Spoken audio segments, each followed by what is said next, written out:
আসসালামু আলাইকুম ভিউয়ার্স, সবাইকে স্বাগত জানাচ্ছি আমাদের কোর্সের নতুন একটা ভিডিওতে।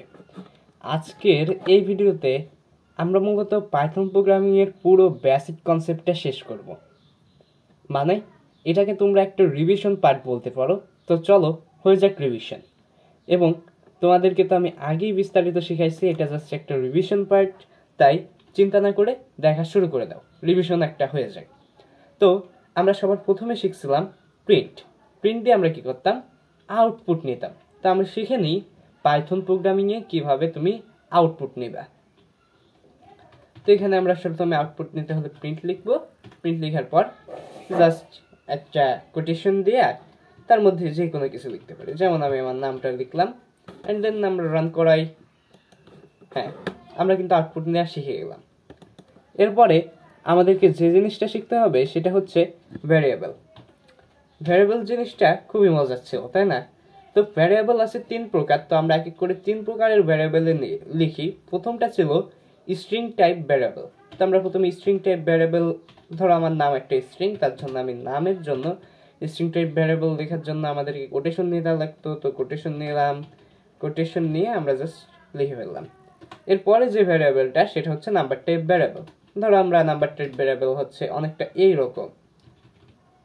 আচ্ছা, আমরা নিয়ে নিলাম একটা নাম্বার টাইপ ভ্যারিয়েবল। এরপরে ছিল বুলিয়ান টাইপ ভ্যারিয়েবল। তো বুলিয়ান টাইপ ভ্যারিয়েবল আমরা লিখে একটা ভ্যারিয়েবলের নাম দিয়ে একটা সমান চিহ্ন দিয়ে পারি। এবার জানতাম যে বুলিয়ান টাইপের ভ্যারিয়েবলের মান হয় ট্রু অথবা ফলস, এবং সেই ট্রু ফলসের প্রথম অক্ষরটা অবশ্যই বড় হাতের হতে হবে। এই যে প্রথম অক্ষর, এই প্রথম অক্ষরটা অবশ্যই বড় হাতের হতে হয়। আচ্ছা, তাহলে তো আমরা এই সকল কিছু ভ্যারিয়েবল শিখলাম। আর ভ্যারিয়েবল প্রিন্ট করাইতে হলে পরে বা আউটপুট হিসেবে নিতে হলে আমাদের কি করতে হয়? জাস্ট প্রিন্ট লিখতে হয়। প্রিন্ট লেখার পর সেই ভ্যারিয়েবলটার নাম লিখতে হয়।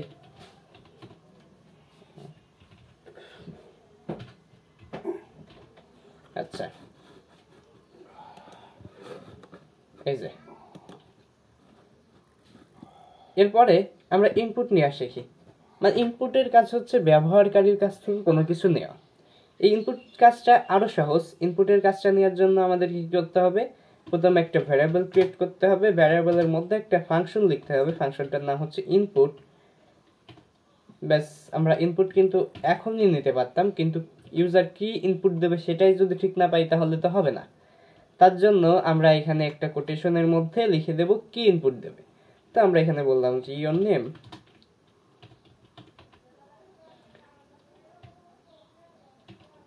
আচ্ছা, এবার কিন্তু তারা ইনপুট দিতে পারবে। আমরা এখানে দেখি, এক এক করে রান করায়।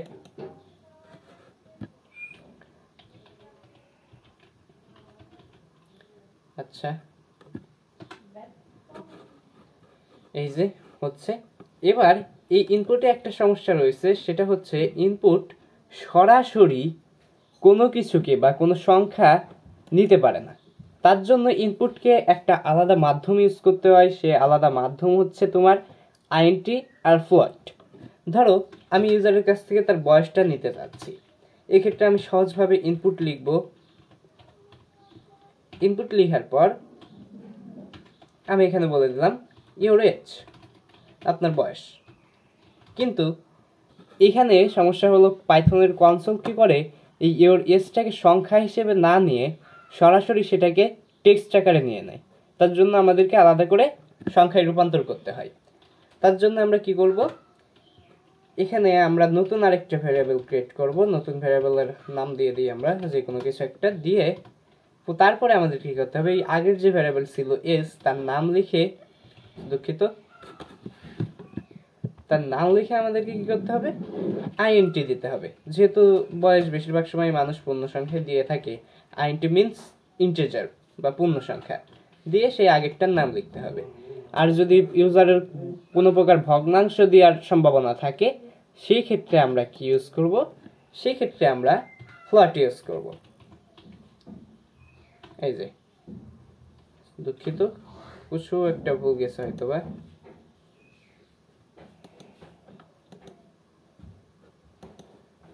আচ্ছা, আমরা ফ্লট ইউজ করি, FOALT।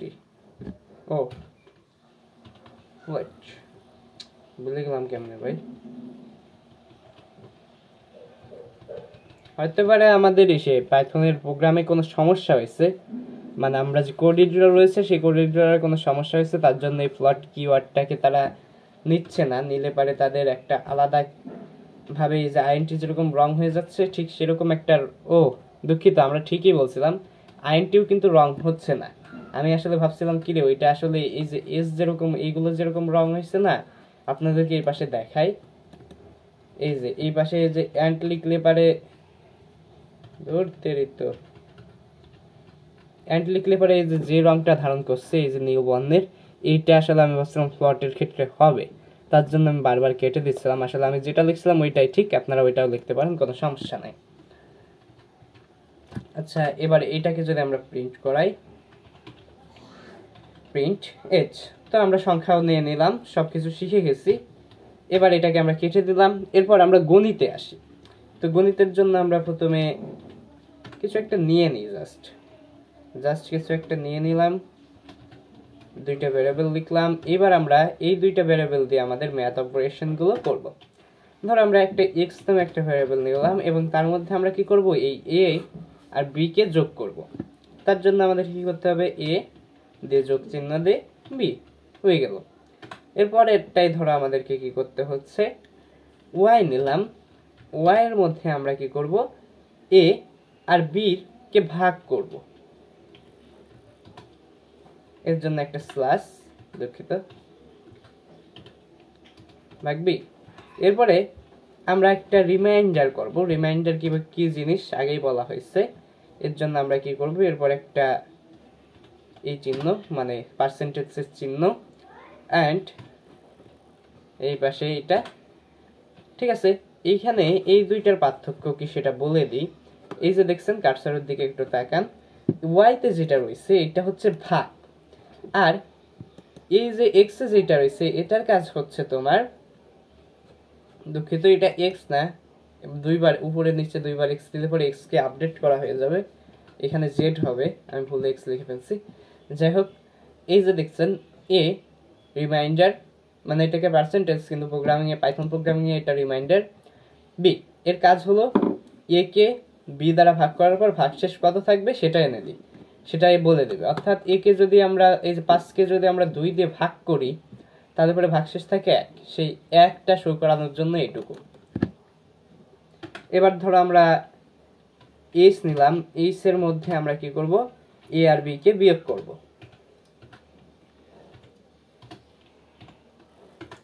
এবার ধরো সবগুলো প্রিন্ট করাই আপনাদেরকে আমি দেখাই দিই একবার। এক্স ওয়াই জেড আর নিছিলাম এইচ। আচ্ছা, এই যে সবগুলো কিন্তু দেখছেন দেখাই দেব উত্তর। আচ্ছা, আমরা গেলাম। এবার একটা গুরুত্বপূর্ণ বিষয় নিয়ে আলোচনা হবে, সেটা হচ্ছে ইফ এলস, যাকে আমরা বলি সোজা কথা হচ্ছে কন্ডিশনাল নিয়ে কথা বলবো। এবার কন্ডিশনাল জিনিসটা কি, ধরো এই ভিডিওটা দেখার সময় তুমি সত্যের উপর ভিত্তি করে দেখা শুরু করছো, বেশিরভাগ সময়ই তুমি যদি না ইউজ করছো, মানে তুমি একটা কন্ডিশন ইউজ করছো যার নাম হচ্ছে যদি বা যদি না, যদি মানে এরকম একটা কন্ডিশন দিয়ে তুমি শুরু করছো। এখন এটাকে যদি ইংলিশই করি তাহলে পরে সেটা হচ্ছে ইফস অথবা ইলস। এখন ইফ ইলস তো তোমাদেরকে আমি ফান্ডামেন্টাল কনসেপ্টগুলো আগেই শিখাইছি, এর জন্য আমরা ইফ ইলসের কিছু কি কি হয় সেই জিনিসটা সংক্ষেপে একবার মনে করে নিই। প্রথম হলো, ইফ এর শর্ত যদি সত্যি হয় তাহলে ইফ ব্লকের কোড এক্সিকিউট হয়। তুমি চাইলে অ্যান্ড বা অর কিওয়ার্ড ব্যবহার করে একাধিক শর্ত ব্যবহার করতে পারো। নাম্বার 3 রয়েছে, ইলিফ দিয়ে শর্তের উপর ভিত্তি করে একাধিক আউটপুট রাখতে পারো। শর্তগুলো হতে পারে তোমার greater than, less than, exact equal অথবা নট ইকুয়াল, এরকম ইত্যাদি। আচ্ছা, এবার আমরা একটা ইফ এলস লিখি। ইফ এলস লেখার জন্য আমরা কি বলবো, একটা ইউজার ইনপুট নিব। ইনপুট নেওয়ার জন্য আমরা ইউজার নাম দিলাম এন্ড ইনপুট।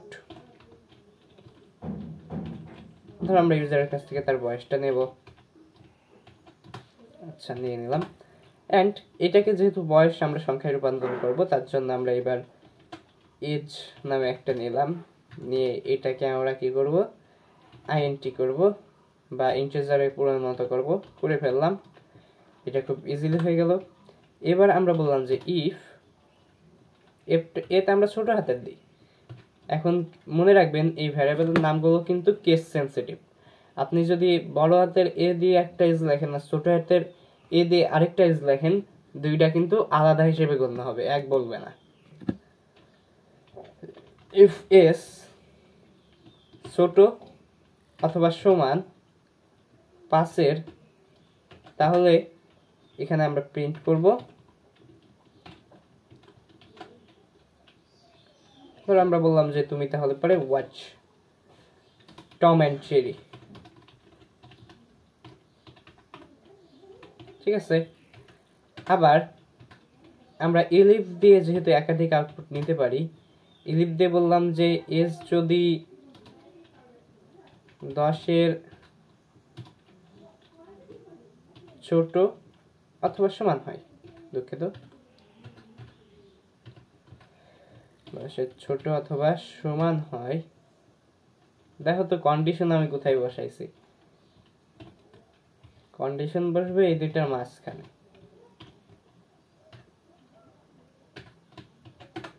আচ্ছা, তারপরে বলবো যে প্রিন্ট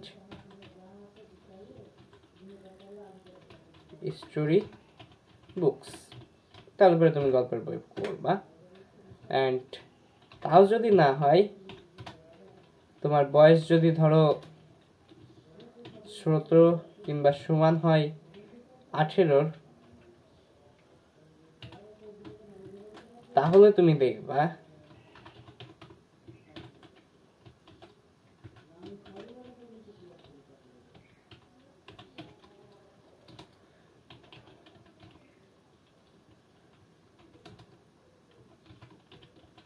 ফ্যামিলি মুভি। আচ্ছা, এই কোনোটাই যদি না হয়, তাহলে ইলসের মধ্যে আমরা লিখব, মানে তখন তো 18 বছরের থেকে বেশি বয়স হয়ে যাচ্ছে, তখন সে বলবো যে ওয়াচ অ্যাজ ইয়োর উইশ, তোমার ইচ্ছা মতো যা খুশি তাই দেখতে পারো। তারপর আমরা একটা দিয়ে দেখি, আপনারা তো বোঝেনি, আপনারা পারেন, জাস্ট আমরা রিভিশন দিচ্ছি। ধরো আমরা 12 বছর দিলাম, এই যে ওয়াচ ফ্যামিলি মুভি, মানে এরকম দিয়ে দিয়ে আপনারা কোডটা একবার নিজেদের কোডে দেখে দিয়ে ট্রাই করবেন এবং ভাববেন যে এই আউটপুটটা কেন আসলো। তো এরপরে আমরা চলে যাচ্ছি ফান্ডামেন্টালের দিকে। সবাই প্রস্তুত থাকেন।